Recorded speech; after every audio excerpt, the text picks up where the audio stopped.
Bonjour, merci de nous rejoindre. Bonjour Isabelle. Donc Isabelle Bonjour. qui vient nous parler aujourd'hui des neuromythes, qui est responsable de service au groupe Vive. Isabelle, je te laisse la parole. Je vous remercie de nous avoir rejoints sur ce groupe de réflexion autour des neuromythes.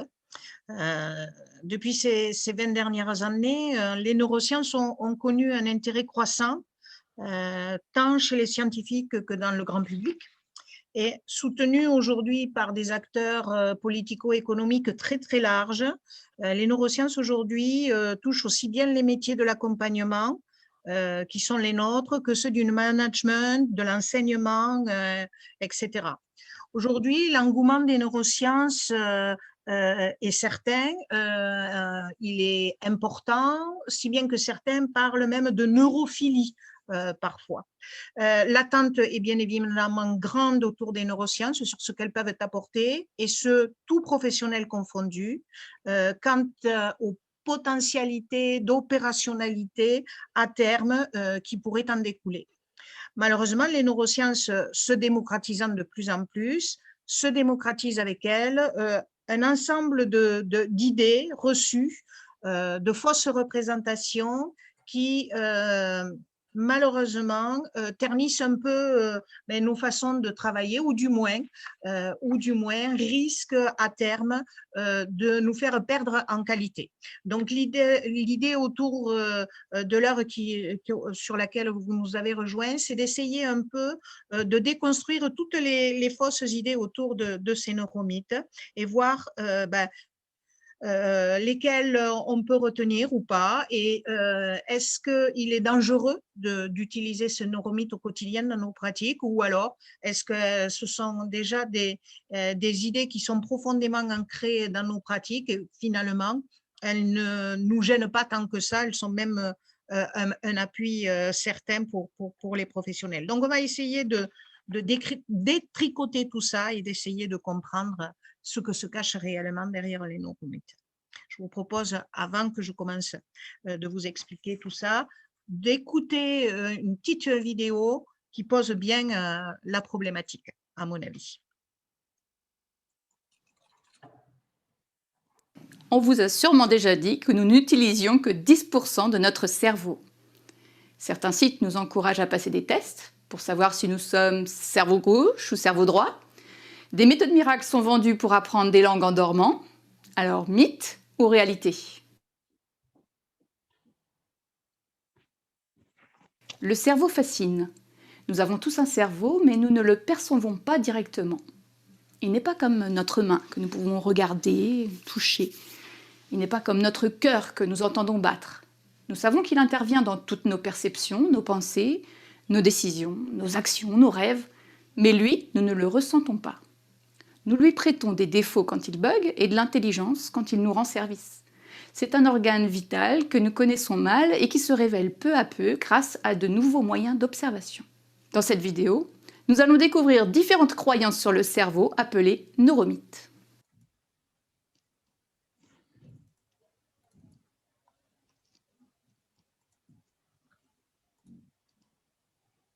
Les représentations sur le cerveau varient avec le temps et les moyens d'observation.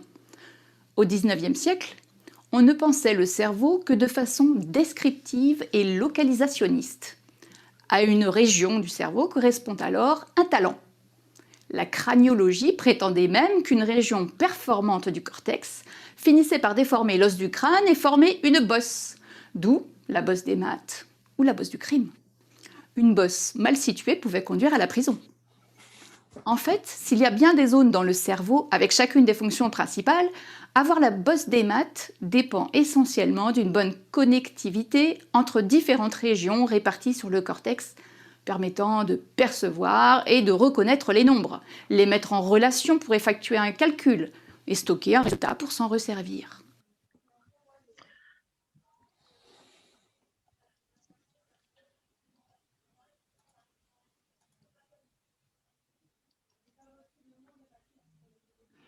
Alors voilà le sujet.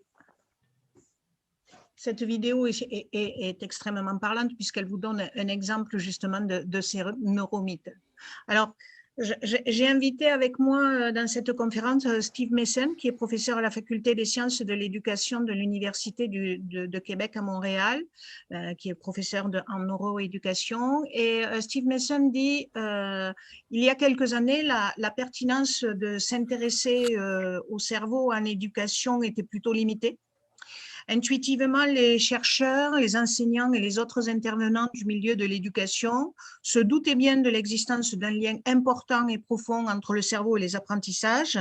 Cependant, ce lien n'était encore ni clair ni appuyé par des connaissances scientifiques solides. Mais aujourd'hui, grâce aux avancées considérables de l'imagerie médicale et des neurosciences, cette situation a profondément changé. C'est ce que la vidéo nous donnait en introduction à voir.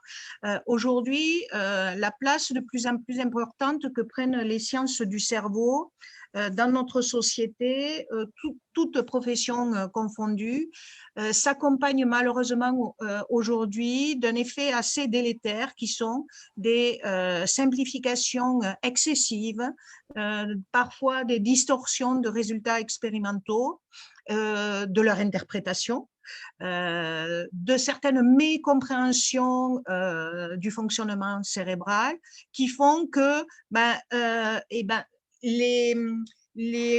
comment dirais-je, les connaissances sur lesquelles on s'appuie n'ont pas de réel fondement. Et c'est ce que nous apprennent ces neuromythes. Un neuromythe, qu'est-ce que c'est en fait? Ça correspond à une fausse idée ou à une croyance erronée sur le fonctionnement cérébral humain. Ces croyances, elles sont multiples. Elles peuvent venir d'une absence de source, elles peuvent venir d'une simplification excessive de résultats ou simplement aussi des distorsions de résultats scientifiques que nos intuitions, nos craintes et nos espoirs contribuent à renforcer. Et ces idées se répandent très vite, très facilement, on va voir, et elles s'enracinent très, très vite, voire trop vite parfois dans nos esprits. Ces fausses croyances, elles sont malheureusement difficiles à combattre car elles trouvent leurs origines dans la communauté scientifique même, qui, à un moment de son histoire, elle a validé ces hypothèses-là.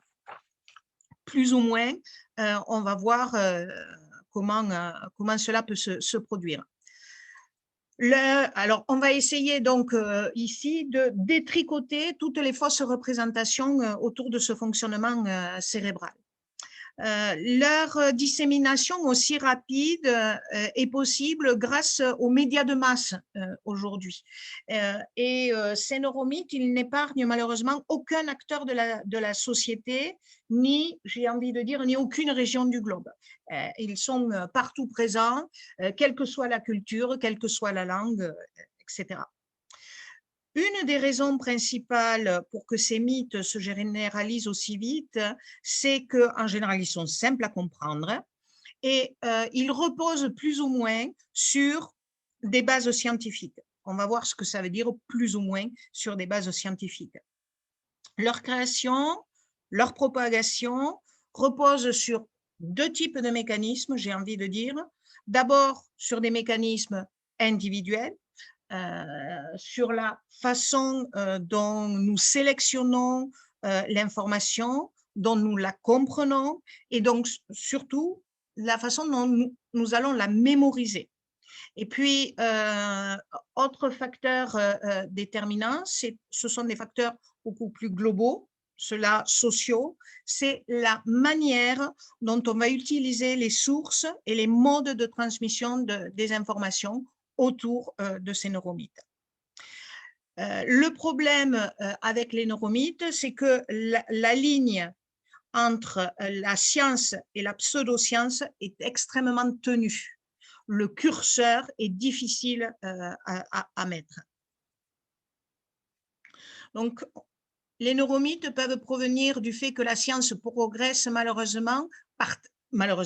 progresse en tous les cas par tâtonnement et que des hypothèses scientifiques qui étaient tenues vraies par le passé ne le sont pas forcément aujourd'hui parce que il y a des évolutions de travaux qui font que parfois certains travaux viennent en contredire d'autres et ainsi de suite. Donc la science, elle progresse comme ça, par tâtonnement, par petites avancées, par petites reculades.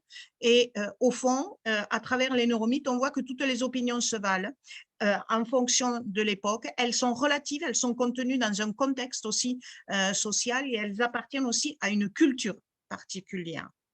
Alors pourquoi ces neuromythes ont l'air de se répandre, de se disséminer aussi vite, aussi facilement? Quand on regarde de plus près les choses, on voit que les neuromythes sont particulièrement répandus dans le grand public, mais particulièrement chez les enseignants, qui en sont largement porteurs. Alors, tout le monde aujourd'hui possède des intuitions sur la façon dont le cerveau fonctionne, mais plus particulièrement les enseignants. Et ce qui est paradoxal, c'est que ces neuromythes qui, on l'a bien vu, semblent reposer sur peu de choses, ou du moins mettre le doute dans la réflexion, sont portés par des gens, et c'est là le paradoxe, les enseignants, qui sont des personnalités normalement détentrices de savoir, et sur lesquelles on peut imaginer que la parole portée est la bonne. Alors, pourquoi les enseignants sont aussi gourmands de neuromythes? D'abord parce que l'idée est, comme je vous le mets à l'écran, est en lien avec ce que vivent les enseignants au quotidien, et ça s'appuie sur des faits qui peuvent être plausibles. C'est-à-dire que les enseignants s'appuient déjà sur leur intuition, sur leur pratique. Et ces neuromythes sont facilement acceptés dans le giron des enseignants parce que finalement, ça a sens par rapport à ce qu'ils vivent.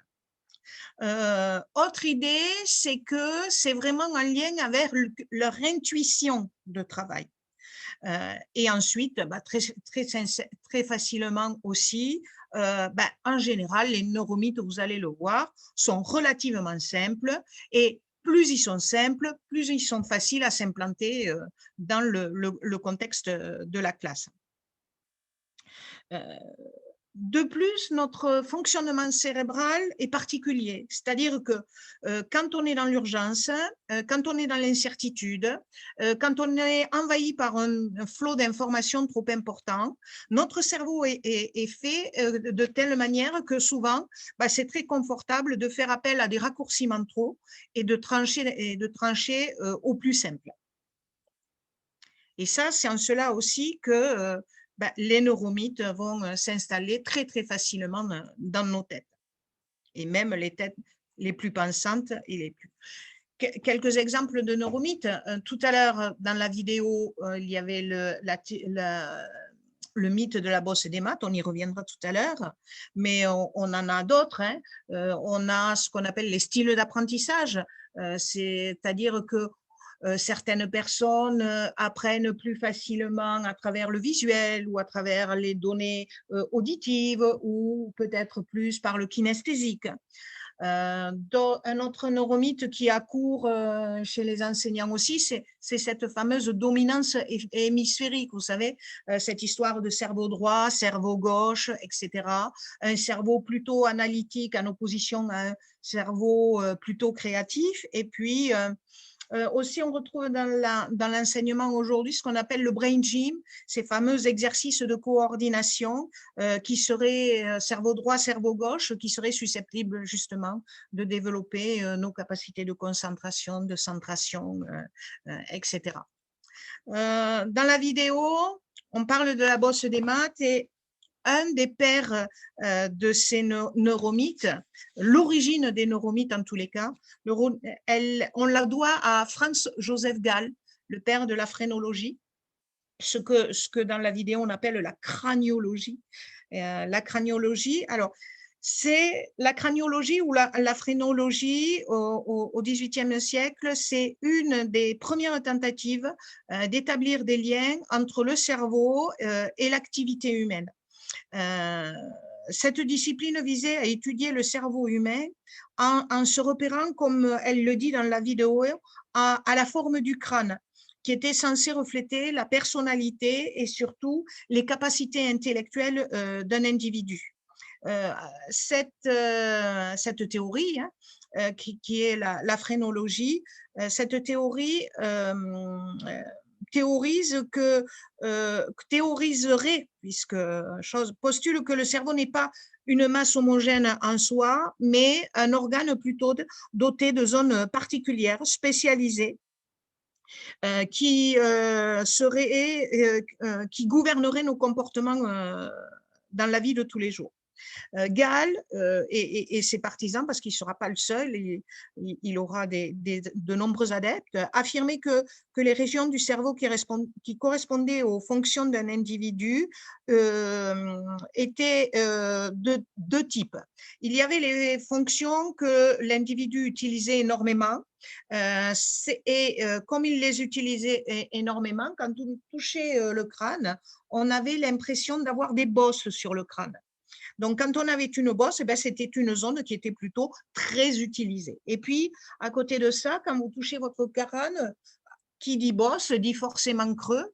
Et les creux, eux, c'était des zones qui étaient sous-utilisées ou qui n'étaient moins utilisées en tous les cas, voire pas utilisées. Et les fonctions ne se développant pas, ça formait un creux. Et ainsi, en palpant la tête d'un individu, on pouvait identifier, comme elle dit, le criminel de l'honnête homme, mais aussi le matheux du littéraire, l'intelligent du débile, etc. Cette théorie qui somme toute nous fait sourire aujourd'hui, cette théorie malheureusement, cette théorie a donné naissance à pas mal de choses. Et la première chose à laquelle elle a donné naissance, c'est la localisation des zones cérébrales dans notre cerveau. C'est sur cette théorie en palpant le crâne à la fois de gens de talent, d'aliénés, de criminels, que Gall va dessiner ce qu'on voit à l'écran, un cerveau avec des zones dédiées à des comportements particuliers, à des sentiments particuliers. Alors, cette théorie qui semble très aujourd'hui dépassée, en fait, est la base de la localisation des fonctions cérébrales dans notre cerveau. Et comme le disait la vidéo, cette théorie met en avant que chaque capacité cérébrale correspondrait à une faculté intellectuelle particulière et que chaque capacité serait indépendante les unes des autres.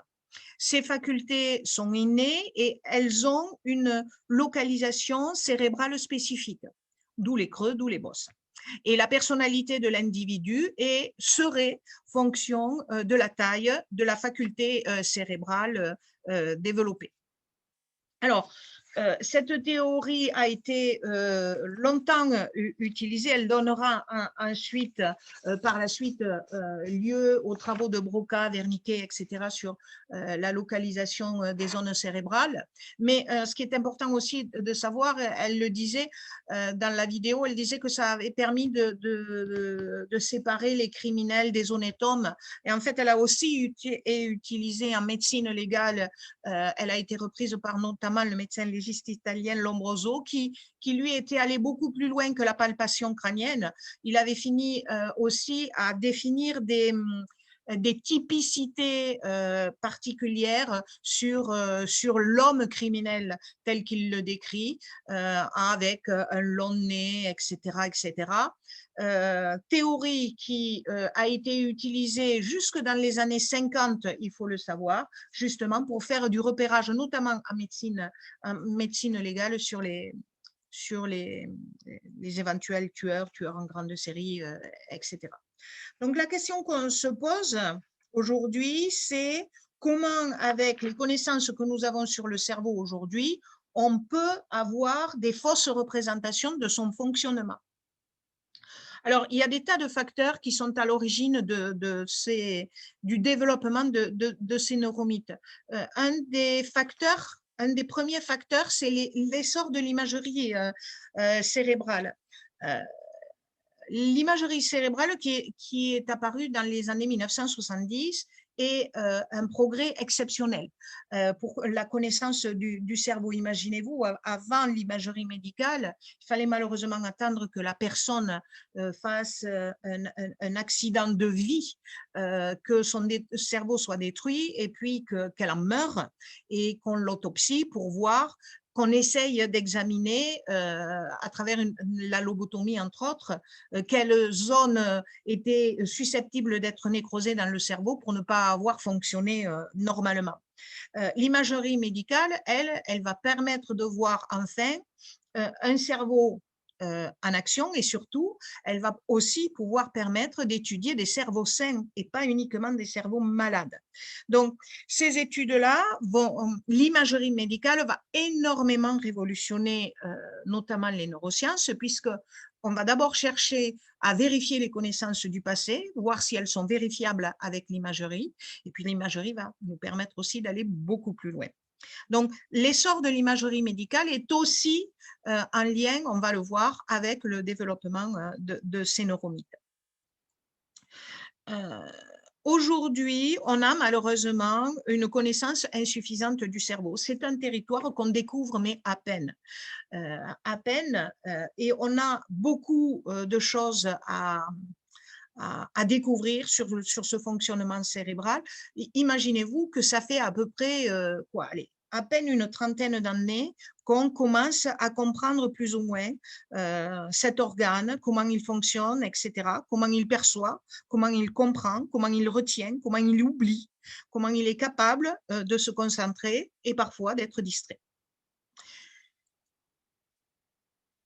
Aujourd'hui, les enseignants sont particulièrement peu informés et peu formés sur le fonctionnement cérébral et c'est dommage parce qu'en manquant d'informations, ben justement, ils ont des fausses représentations de ce cerveau. Et une des avancées de ces dernières années, une des modifications dans l'accompagnement, notamment des enseignants, est de modifier aussi les structures qui forment ces enseignants. En 2013, les écoles supérieures du professorat et de l'éducation voient le jour à la suite des IUFM. Et l'objectif de ces SP, comme on les appelle aujourd'hui, est de participer au développement de la recherche en éducation, d'assurer la diffusion et le développement des nouvelles connaissances aujourd'hui sur le fonctionnement cérébral et surtout ce qu'elles peuvent apporter, ces connaissances, dans le cadre des pratiques pédagogiques des professionnels sur le terrain et de leur permettre de mieux comprendre les processus d'apprentissage des petites têtes blondes qu'ils accueillent dans leur classe. Autre problématique aussi qui rend que ces neuromythes se développent à la vitesse grand V, c'est aujourd'hui la fascination qu'on a pour le cerveau aujourd'hui, ce goût immodéré qu'on a pour ce territoire inconnu qui génère encore beaucoup de fantasmes, dont le fameux fantasme, on le verra tout à l'heure, de ce cerveau qu'on utiliserait qu'à un pourcentage relativement réduit, peu importe qu'il soit de 10, 20 ou 30% comme les écrits nous le révèlent. On le verra tout à l'heure. Le cerveau est extrêmement vendeur aussi. Aujourd'hui, le cerveau, vous le voyez dans les kiosques à journaux partout, il se met à la portée de tous, il est vulgarisé sous toutes ses formes et parfois, trop de vulgarisation tue la connaissance. Et les raccourcis naissent malheureusement d'une trop grande vulgarisation et parfois de raccourcis trop simplistes. Je vous disais que ce cerveau, il était extrêmement vendeur. Aujourd'hui, la preuve en est que vous trouvez de la neuro partout, de la neuroéthique, de la neurofinance, de la neuropublicité. On trouve la neuro partout et même dans des lieux où on ne s'y attend pas.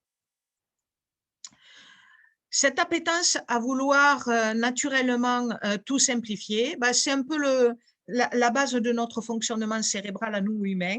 Et malheureusement, cette appétence à vouloir tout simplifier amène à la naissance de ces neuromythes.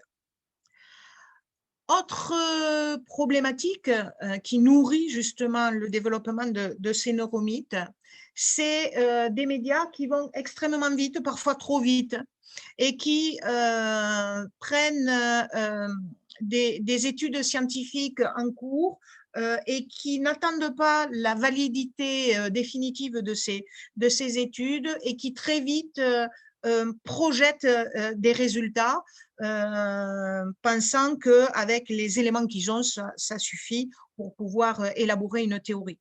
Donc, des explications simplistes dans les journaux, vous en trouvez énormément, et même dans les journaux professionnels. Il faut être vigilant sur ça.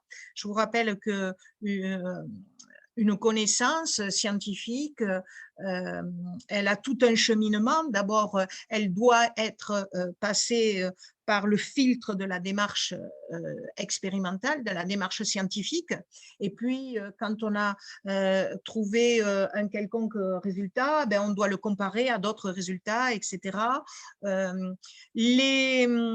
Comment dirais-je, les connaissances scientifiques, vous ne les trouvez pas forcément dans cerveau et psycho au coin chez votre kiosque. Elles font l'objet d'écrits particuliers, elles font leur recherche, c'est des croisements d'études entre scientifiques.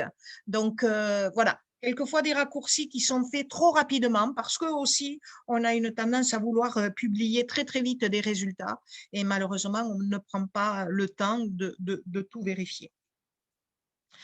Donc, comme je vous disais, une démarche scientifique parfois insuffisamment étayée, des panels qui sont parfois trop réduits pour vraiment aboutir à une généralisation à la sortie des données qu'on a trouvées. Donc, être vigilant, on le verra, sur la démarche scientifique qui est employée. Est-ce qu'on est allé jusqu'au bout? Est-ce qu'il n'y a pas eu un empressement de certains scientifiques d'aller au bout de leur recherche? Et puis, faire très attention aussi aux biais cognitifs qui peuvent exister dans des recherches, être vigilant sur ces biais, et Dieu sait qu'il en existe, que ce soit des biais perceptifs, que ce soit des biais conceptuels ou des biais méthodologiques.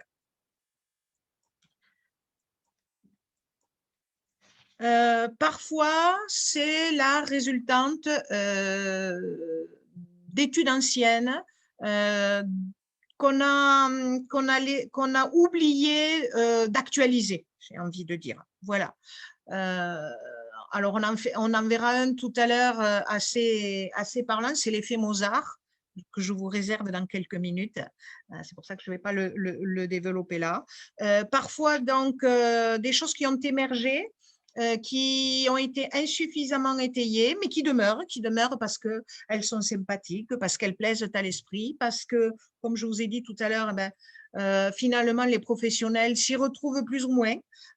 Intuitivement, ils ont l'impression que ça fonctionne, mais ça fonctionne. Voilà.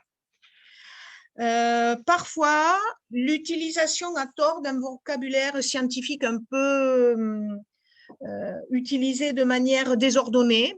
Et ce n'est pas parce qu'on a un vocabulaire scientifique autour d'une notion que ça rend la notion réelle, juste et validée.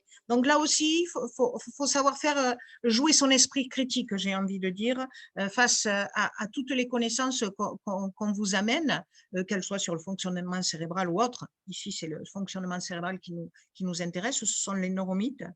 Vérifier ces sources, les croiser, etc., etc. Et puis, il y a l'idée aussi, le jeu de ce qu'on appelle les idées préconçues, qui sont parfois difficiles à démonter, à modifier, parce qu'elles correspondent à un contexte culturel, elles correspondent à une époque historique, etc., etc. Et puis, les tâtonnements de la science. La science, comme je vous le disais tout à l'heure, elle avance par petits bonds, par petits pas, pour un pas fait en avant, malheureusement, souvent c'est pour 2 pas en arrière. On tâtonne, on essaye,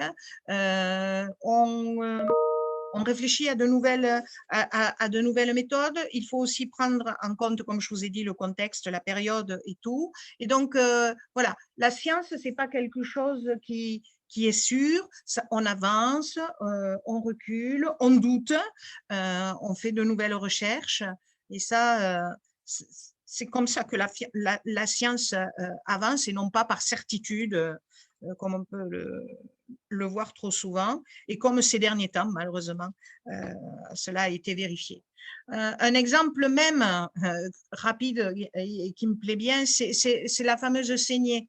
La saignée en médecine, on l'a utilisée pendant des années, des siècles même, sauf que la saignée n'a aucune base scientifique, elle ne repose sur rien, sur aucune preuve. Et malheureusement, la saignée a même été dangereuse dans certains cas, puisqu'elle a pu, dans certaines situations, provoquer même la mort des personnes parce qu'elle était mal utilisée et qu'elle ne correspondait pas, en tous les cas, à ce qu'avait la personne. Donc, vous voyez, ces neuromythes, ils peuvent très, très facilement se développer. Ils sont extrêmement présents dans notre société, parce que la société a tendance à s'emballer facilement pour la nouveauté, et puis surtout ce qui peut être arrangeant, simpliste et facilement adaptable au quotidien. Dernier point aussi intéressant qui participe au développement de ces neuromythes, c'est les films à gros budget aussi, les séries télévisées qui sont basées sur des romans de science-fiction, comme par exemple Lucie de Besson, ou des séries télévisées aussi comme Perception. Je ne sais pas si vous la connaissez. C'est une très bonne série, mais là aussi, il y a parfois quelques raccourcis simplistes qui sont malheureusement pris par le public qui regarde ces vidéos comme science content, j'ai envie de dire. Donc, vous allez me dire quels sont ces neuromythes. Alors, j'ai essayé, parce qu'on n'a pas beaucoup de temps, d'en sélectionner quelques-uns. Un des neuromythes les plus parlants, me semble-t-il, c'est celui qui dit que nous naissons avec un capital de cellules neuronales fixe qui est déterminé à la naissance. Alors ça, c'est un dogme qui a prévalu jusqu'à la fin des années 90 à peu près. C'est ce qu'on appelle le principe de la fixité neuronale, qui avait été défendu à l'époque par Santiago Ramón y Cajal, qui lui défendait l'idée que nos cellules neuronales ne se régénéraient pas. On en avait un stock, on était livré à la naissance avec un stock et qu'il fallait se débrouiller toute notre vie avec ce stock et que malheureusement, parfois, certaines personnes, des accidents de la vie, par exemple un AVC ou une maladie neurodégénérative faisaient qu'on perdait certains éléments et qu'on les perdait à vie.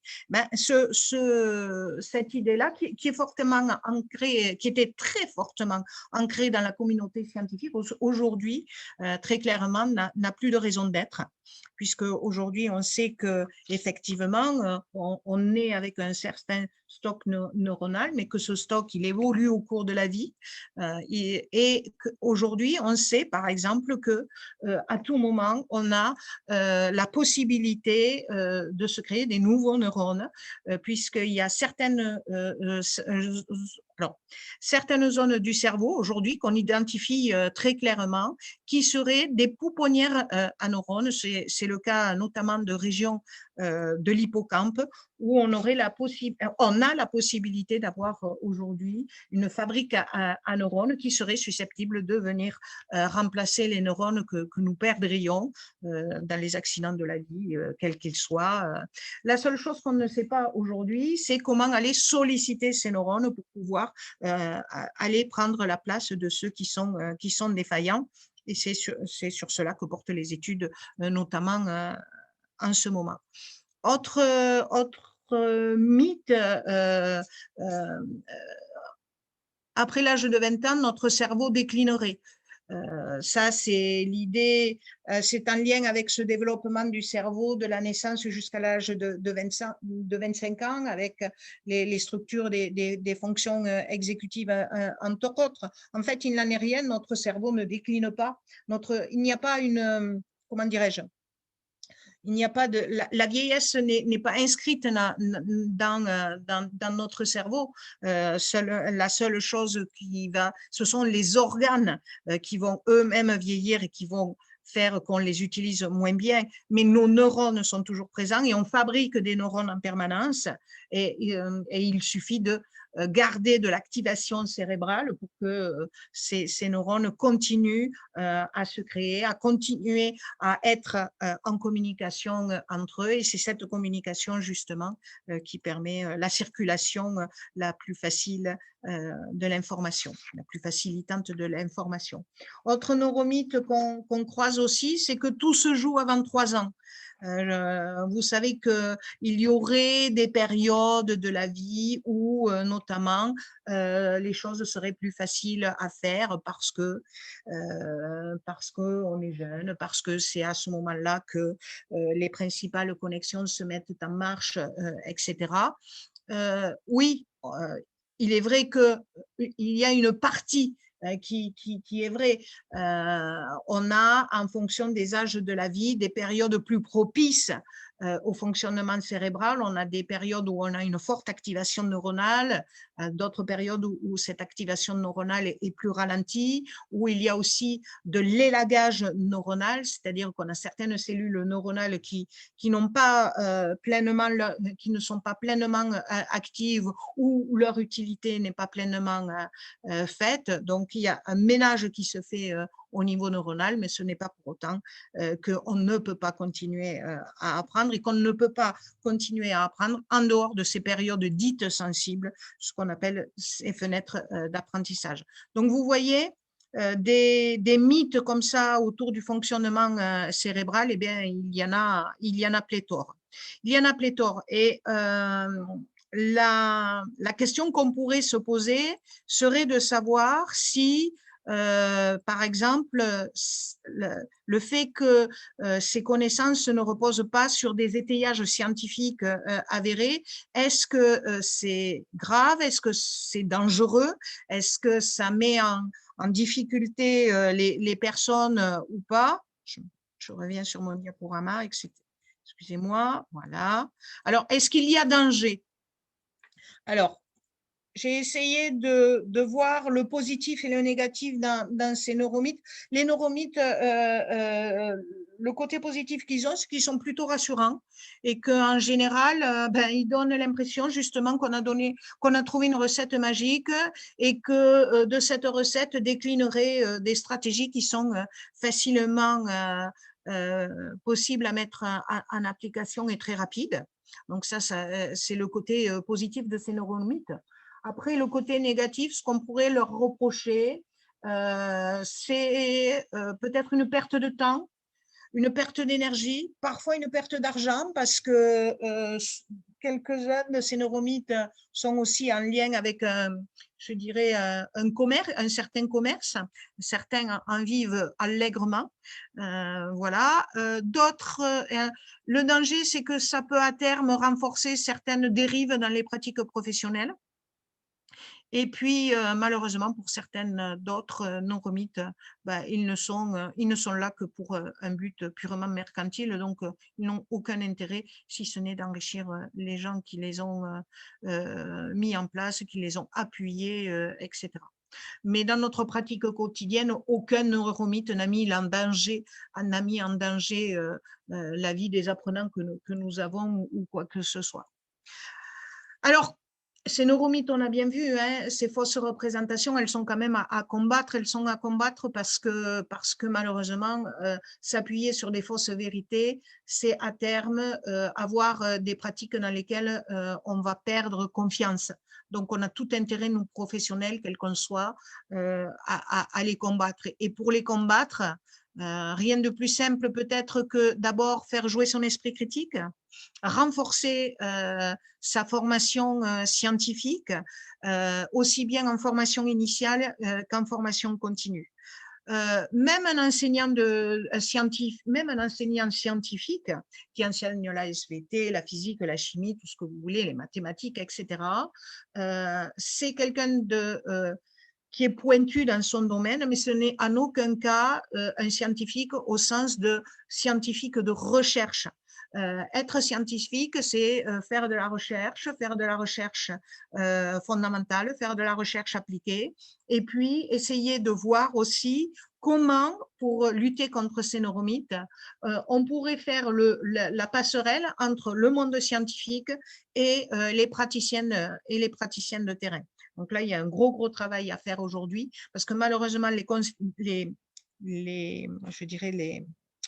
les nouveautés scientifiques ont tendance à rester dans les laboratoires et à ne pas circuler assez vite aux professionnels. Et surtout, il faut aussi les expliquer aux professionnels. Et expliquer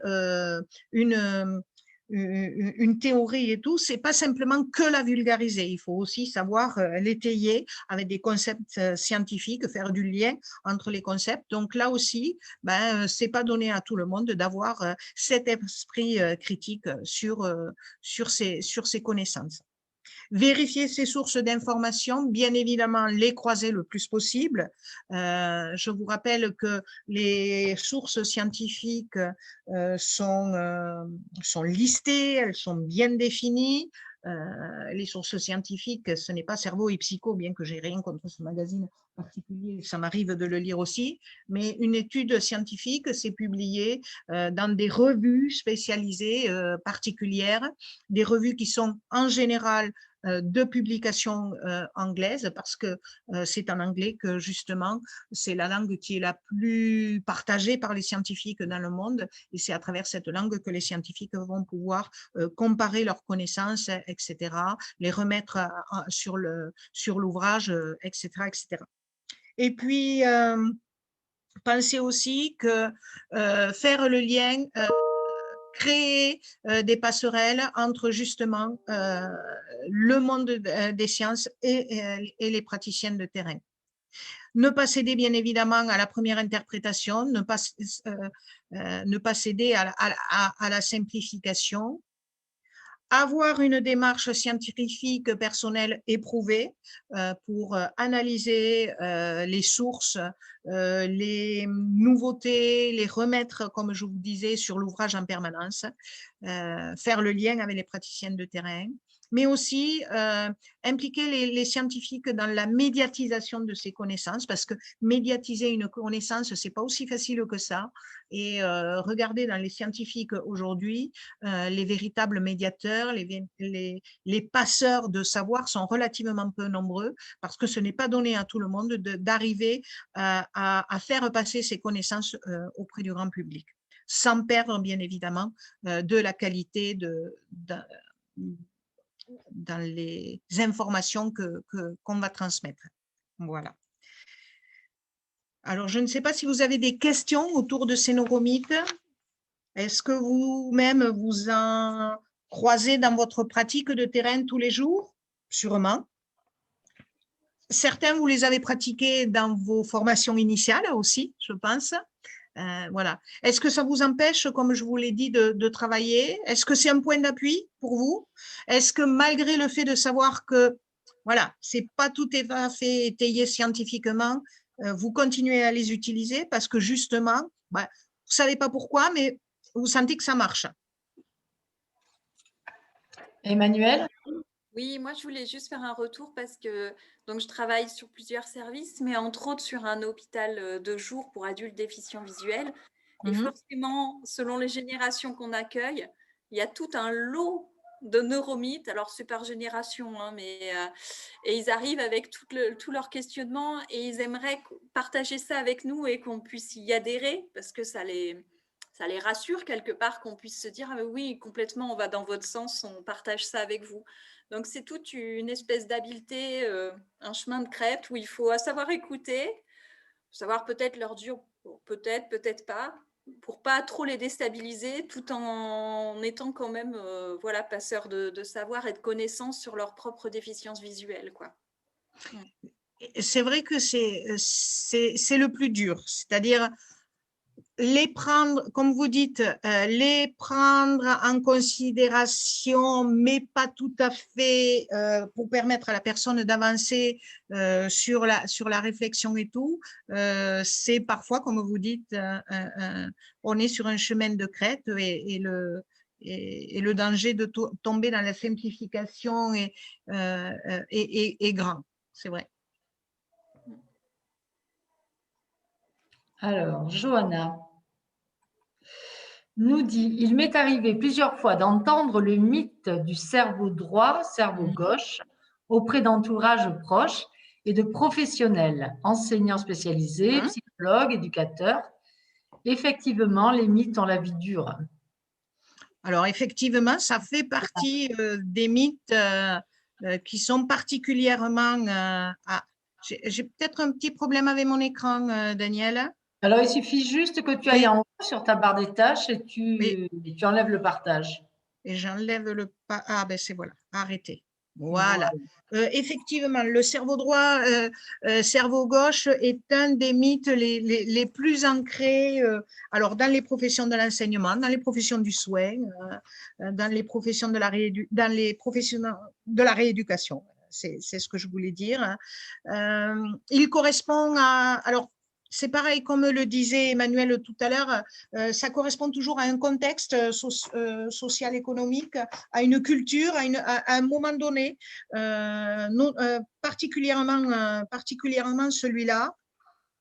Cerveau droit, cerveau gauche, donc qui est en lien, le cerveau droit, cerveau gauche, qui est en lien avec les expériences notamment du neurologue Paul Broca. Alors, on parle de Broca, justement, puisque tout à l'heure, on a dit que la phrénologie, par exemple, c'était le début, c'était les premiers pas de la localisation, des théories localisationnistes des fonctions dans le cerveau, c'est-à-dire qu'à une région correspond une localisation particulière. Ça va faire chemin avec Broca, Wernicke, etc. On parle à cette époque-là d'une spécialisation hémisphérique, hémisphère droit, hémisphère gauche, l'hémisphère gauche étant l'hémisphère dominant dans le langage, et l'hémisphère droit, lui, étant l'hémisphère plutôt réservé à la créativité. Certes, le langage est représenté, mais pas la même chose, l'aspect mathématique, etc. En fait, on oppose fonctionnement analytique avec fonctionnement créatif, etc. Mais en même temps, alors je parle des enseignants pour bien les connaître, vont vous justifier très clairement qu'effectivement, il y a des enfants qui sont plutôt cerveau gauche, d'autres plutôt cerveau droit, des enfants qui sont plutôt littéraires, d'autres plutôt scientifiques, d'autres plutôt artistiques, etc.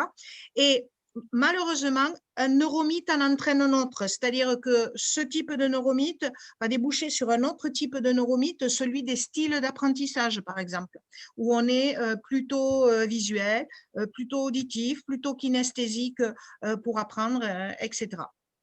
Et ça arrange tout le monde. Mais c'est encore des… Quand j'en parle avec les professionnels de terrain, ce sont des choses qui sont tout à fait d'actualité aujourd'hui et qui sont encore brassées dans les formations initiales, il faut le savoir. Alors, ça veut dire pour cela qu'il est difficile de se remettre en question, alors. Parce que comment savoir que tu véhicules un neuromythe si effectivement tu n'arrives pas à prendre conscience que… C'est très difficile justement pour les professionnels et c'est pour ça que je disais que pour les combattre, il faut d'abord il faut lire beaucoup, il faut croiser les sources d'information, il faut aussi savoir remettre sur l'ouvrage ce qu'on a appris en formation initiale et puis s'intéresser à l'évolution des choses, aux nouvelles théories, etc., etc. C'est pas parce qu'une nouvelle théorie sort qu'elle est forcément bonne, etc. Voilà, il faut vraiment l'analyser avec cet esprit critique, avec cette démarche scientifique. Je pose une idée, j'essaye de la vérifier, je la contredis, voilà. Donc, c'est extrêmement compliqué pour les professionnels. Et souvent, quand on fait des formations autour des neuromythes, ils tombent un peu de leur arbre, c'est le cas de le dire, parce qu'ils vous disent « Ah ben oui, mais mais j'étais persuadée que ça fonctionnait comme ça. » Et ils vont justifier, c'est là qu'on voit. Mais pourtant, j'ai des jeunes qui fonctionnent comme ça. Je les ai vus faire ça, ça, ça et ça. Et c'est là qu'on se rend compte que ça passe aussi par le filtre du professionnel, le filtre de ses émotions, de ses intuitions, etc. Et c'est pour ça qu'ils vivent aussi longtemps, qu'ils se propagent aussi rapidement, c'est qu'ils passent par nos propres filtres et qu'ils nous arrangent bien souvent. Ils viennent justifier parfois notre façon de travailler ou la méthode qu'on a décidé d'appliquer. Voilà. C'est justement un peu ce que nous dit Johanna. Elle dit « Il est intéressant de constater qu'au-delà des neurosciences, les biais de jugement se retrouvent dans toute notre vie sociale et impactent nos choix, qu'ils soient politiques, consommation, etc. etc. » Eh bien, on revient à l'introduction. Ils sont partout présents et fortement ancrés dans notre vie quotidienne, pas simplement dans les milieux professionnels, mais aussi dans nos fonctionnements quotidiens. Voilà. C'est vrai que c'était important que tu puisses nous dire au niveau de l'enseignement, quand effectivement tu transmets quelque chose, si tu transmets une idée, on va dire fausse, c'est un cercle vicieux, effectivement. C'est quelque chose qui se… Et on est tous passés, quels que soient les professionnels, que ce soit des pédagogues, que ce soit des gens de soins, etc. Les gens de soins avec un grand S, pédagogue, ortho, rééducateur, etc., passent forcément par le tamis de ces troubles neuromythes. Alors, d'autant plus difficile de les réfuter, tout à fait. Oui. Tout à fait. Qui sont portés par des professionnels. Et je vous dis, c'est sûr, ils sont nés dans le monde scientifique et ils se déploient largement dans le milieu scientifique. Il faut savoir, par exemple, que certaines théories dans le milieu scientifique ont encore la tête dure, j'ai envie de dire. Je ne l'ai pas à l'esprit là, je regarde un exemple. Ah oui, je suis en train de chercher un exemple qui est significatif, sauf que je voudrais l'avoir sous les yeux pour justement pas créer un nouveau neuromythe, derrière. Je vais le trouver. C'est une étude justement, alors de mémoire rapidement, mais je veux retrouver les notes parce que je ne veux pas justement tomber dans la caricature. C'est une étude qui a été faite auprès justement de neuropsychologues sur ces neuromythes. C'est-à-dire on leur a fait passer un quiz et dans lequel on mettait plusieurs neuromythes et on leur demandait ceux qu'ils pensaient qui étaient vrais ou pas. Et ben, ce sont les professionnels, ce sont des neuropsychologues qui sont tombés dans le panneau, mais alors très, très largement, quoi. Très largement. Alors, voilà, Johanna nous dit, malheureusement, dans ce genre de situation, la vérité ne l'emporte pas. Non, c'est le discours de la majorité qui prime. Et puis, l'aspect simpliste des choses, parce que notre cerveau, justement, il est plutôt attiré par les choses simples, faciles à comprendre, facilement malléables, etc. Donc, juste 30 secondes pour la petite histoire. Donc, c'est une chercheuse de l'université de Houston, Kelly MacDonald, qui avait soumis près de 4000 personnes à un questionnaire. Dans ces 4000 personnes, il y en avait 3000 qui étaient issus du grand public, 600 étaient des enseignants, et puis les 200 autres qui restaient étaient détenteurs d'un diplôme universitaire sur le fonctionnement cérébral et les neurosciences, le développement des neurosciences. Ce questionnaire comportait près de 32 affirmations sur le cerveau. 14 étaient justes et 18 étaient fausses. Alors, les résultats sont les suivants et ils sont questionnants. Les individus ayant des connaissances en neurosciences, bien que moins sensibles à certaines croyances que le reste de la population, étaient loin du zéro faute. 43% d'entre eux pensaient, par exemple, qu'écouter de la musique classique, notamment du Mozart, augmentait les capacités cérébrales. Tu as dit que tu allais revenir là-dessus tout à l'heure, Isabelle. Voilà. Oui, alors ça, Mozart. c'est l'effet Mozart. Je vais en parler si vous voulez. C'est l'effet Mozart. Donc, parmi les scientifiques qui étaient présents, donc qui ont quand même des connaissances sur le cerveau nettement au-dessus du grand public, du tout venant, 43% d'entre eux pensaient, en tous les cas, que écouter du Mozart, ça rendait plus intelligent. Voilà. Donc, dans cette étude, vous voyez, même des professionnels aguerris, j'ai envie de dire, sont tombés dans le panneau. Voilà. Et pareil, la majorité des étudiants en neurosciences croyaient aussi qu'on n'utilisait que 10% de son cerveau. Voilà. Oui. Alors qu'aujourd'hui, très clairement, par exemple, l'imagerie médicale montre que quand un cerveau s'active, c'est la totalité de son cerveau qui s'active et pas simplement une ou deux régions par-ci par-là. Les interconnexions font que le cerveau fonctionne dans sa globalité. Voilà. L'effet Mozart, oui. Alors, l'effet Mozart, rapidement, si vous voulez que votre enfant soit plus intelligent que celui du voisin, pas celui du Mozart, ça va le sauver. Ça le rendra plus intelligent. À l'école, il réussira davantage. Alors, c'est quelque chose qui peut paraître faire sourire tout le monde là, autour de la table, mais on est allé très, très loin avec ce mythe, puisque d'abord, c'est le mythe le plus répandu sur la planète. On a derrière ça, on a eu des changements de fonctionnement extrêmement radical.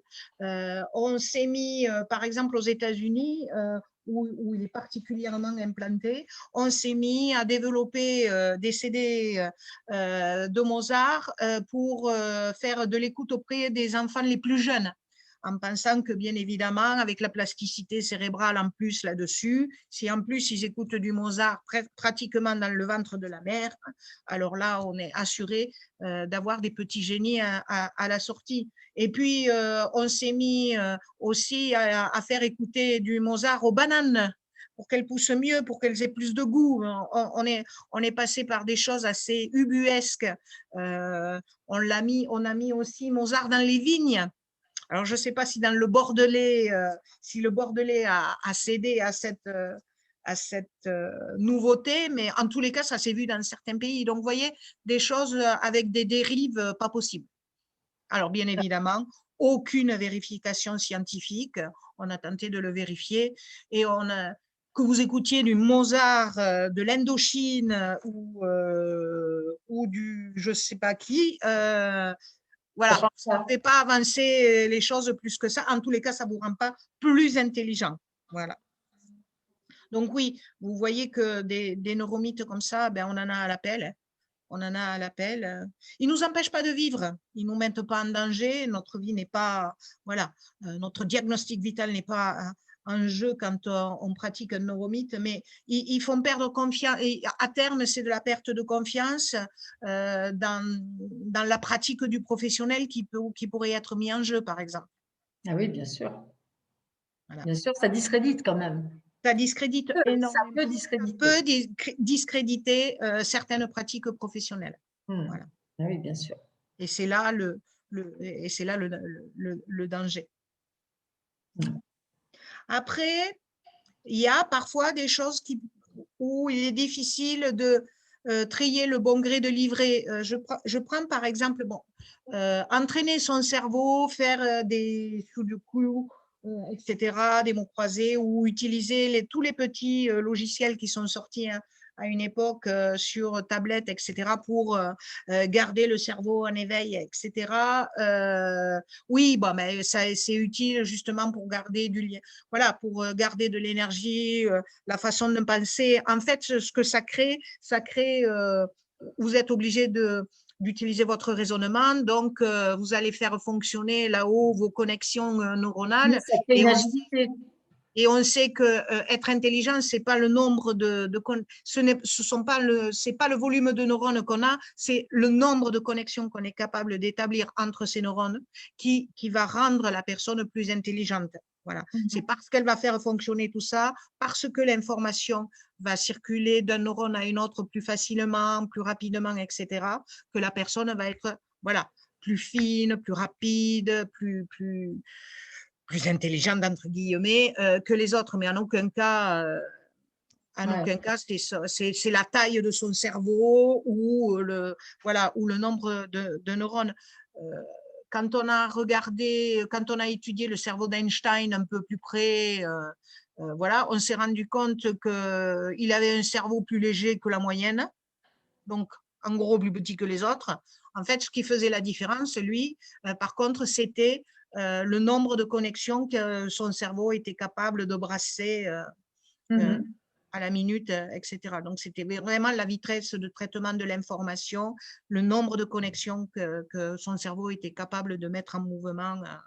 Et, Voilà. non pas le poids, effectivement. Et non pas le poids, voilà. Donc, ça fait tomber un certain nombre d'idées reçues. Voilà.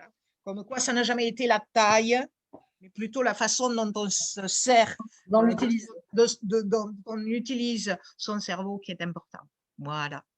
Voilà. Isabelle, merci beaucoup. Est-ce que Johanna, vous avez une autre question? Parce que je crois qu'Emmanuel a été obligé de nous quitter. Johanna, avez-vous une autre question? Non, je ne pense pas. Non.